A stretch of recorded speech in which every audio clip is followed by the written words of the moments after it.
Jesus Arms Ministry, better known as JAM. Gusto ko lang ibahagi ang aking karanasan at kabutihan ng ating Panginoon. Dumanas ako ng anxiety disorder, isang uri ng mental illness. At hindi biro ang na-experience ko during that time.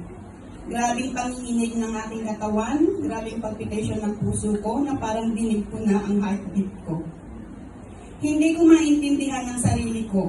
Parang gusto kong sumigaw at umiyak. Natatakot ako ng walang dahilan. Pakiramdam ko may mangyayaring hindi ka nais-nais at nag-worry rin ako sa future ko. Paano na ang buhay ko kung ako ay may sakit? May magtsatsaga kaya sa akin na alagaan ako? Nakangiti at nakikipag-usap ako sa mga tao at kaibigan, pero deep inside, grabe ang kalungkutang nararamdaman ko. Lungkot na napakalalim na di ko alam kung saan nanggagaling. Ang malala pa nito, may mga negative thoughts din ako. Minsan kausap ko ang kaibigan ko at sa harap namin may bato. Parang sabi ng isip ko, ipukpok mo yan sa kanya.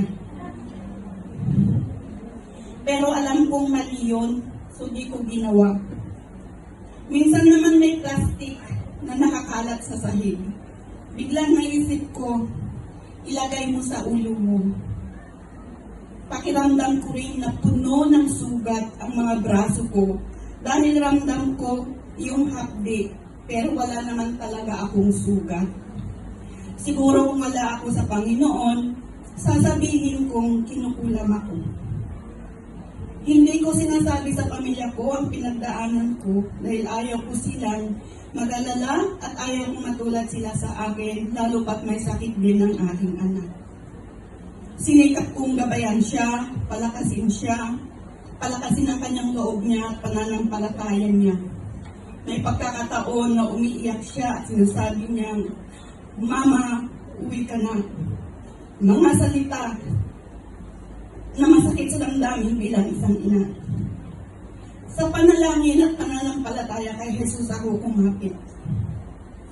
Kahit sa isip ko may mga doubts. Sa isip ko, sabi niya, mga pastor nga, hindi naman gumagaling at namamatay din. Pero nagtiwala ako sa pangako ng Panginoon sa salita niya.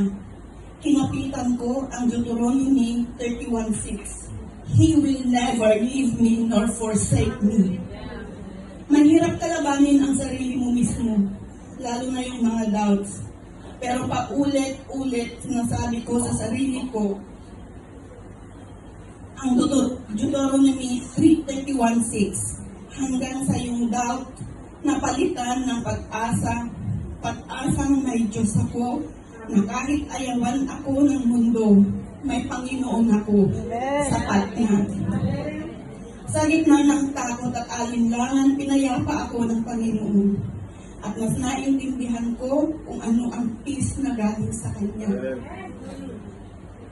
Peace sa gitna ng kaguluhan. Madalas kong naririnig ang peace of God sa mga sermon nila pastor at maging sa group devotions namin at alam ko ang ibig sabihin nito.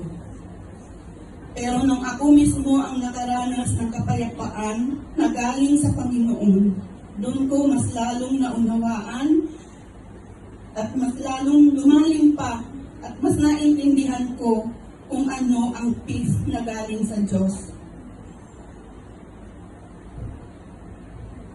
Sa aking malalim na kalungkutan na kahit nakangiti ako pero feeling empty, ang kagalakan mula sa aking Panginoon ang naging kalakasan.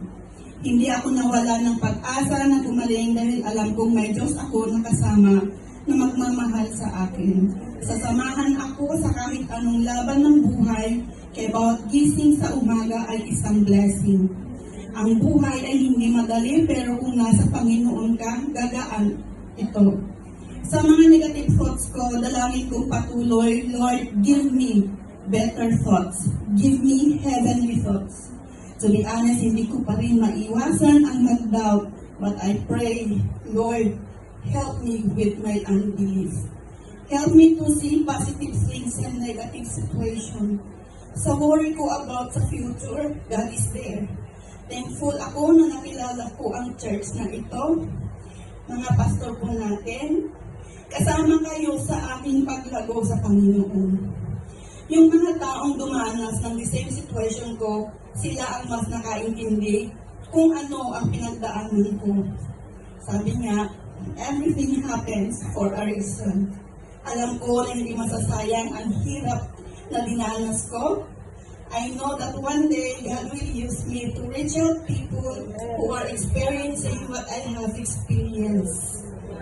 Once again, ako po si Jovelyn Mapili, set free from depression and anxiety. And glory to God, honor, power, and dominion to Jesus alone. Amen.